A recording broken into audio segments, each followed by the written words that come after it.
అంటే what is the right stand అంటున్నారా? అంటే I can only tell you my opinion sir. Please. Guaranteed గా నేను ఒకటే చెప్తున్నాను వచ్చేసి ఏంటి అంటే in terms of governance we have divided గానీ not in terms of culture, not in terms of anything.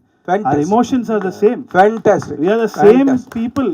ఏమంటున్నానంటే that imaginary line should never divide us. లేకుంటే బిజినెస్ డివైడ్ చేయలేదా మనం? We didn't even divide business.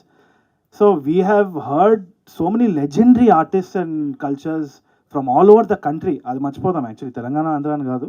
And I have grown up on so many influences from all over the state, 2 states. So Rajahmundry నాది, వరంగల్ నాది, సర్కారు నాది, నెల్లూరు నాది, అన్ని కలిసిన తెలుగునాడు మనదే మనదేరా. So let us spread love and let's do it through cinema. Good sir, great. Tarun Bhaskar sir sir 10 ఏళ్ళు అయిపోయింది సార్. సార్ మీరు advance merry Christmas sir. Sir నేను వెళ్ళిపోతాను సార్. ఇది మాత్రం very bad behaviour sir.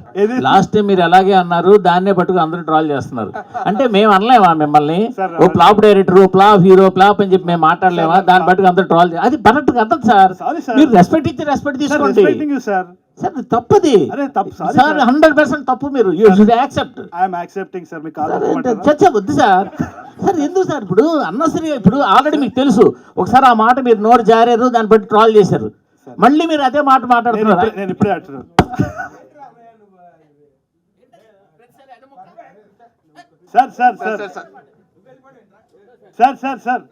Sir మళ్ళీ మనం మెసేజ్ చేసుకుంటాం, మాట్లాడుకుంటాం. ఎందుకు సార్ అది?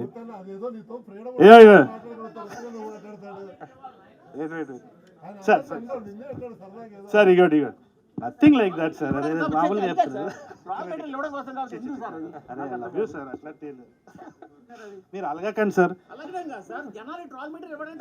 వద్దు సార్, మనం వాళ్ళని వాపస్ ట్రోల్ చేద్దాం, మీరు నేను కలిసి.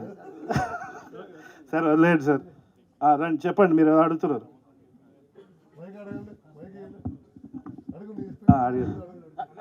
మీరు అడిగారు సార్. నాకు అలవాట్లేదు, అదే అలవాట్లేదు. సార్ చెప్పండి సార్, చెప్పండి. 10 years అయింది సార్ ఇండస్ట్రీలోకి వచ్చి. మీరు ఇండస్ట్రీలో 10 years బట్టి మీరు కనిపిస్తూనే ఉన్నారు. బట్ ఏదేదో చేస్తున్నారు, డైరెక్షన్ అంటున్నారు, అది అంటున్నారు, ఇది అంటున్నారు, కానీ సరైన సాలిడ్ డైరెక్షన్ ప్రాజెక్ట్తో ఎందుకు రావట్లేదు? క్రీడాకోలో కూడా స్టార్ట్ చేశారు, అది అలాగా పక్కన ఉంది. నాకేంటంటే సార్, చిన్నప్పటి నుంచి నాకు క్లారిటీ లేదని మా నాన్న తిట్టేది, అట్లనే ఉన్నా నేను అంతే. ఇంకా నాలాంటోడు చాలా మంది ఉంటారు ఇట్లా క్లారిటీ, పొద్దున్న లేస్తే పతంగ ఎగరేద్దాం అనుకుంటా, మళ్ళీ సాయంత్రం వచ్చి డైరెక్షన్ అనుకుంటా. నేను జెన్యూన్గా చెప్తున్నా, నేను జోక్ చేస్తలేను. మా మదర్ కూడా అదంటే ఏదో ఒక విషయం మీద ఉండరా అని చెప్పి. కానీ నేను ఒక్కటి చెప్తా సార్, ఐఎమ్ ఎంజాయింగ్ లైఫ్. నేను నిజంగా చెప్తున్నా, ఐఎమ్ వెరీ హ్యాపీ.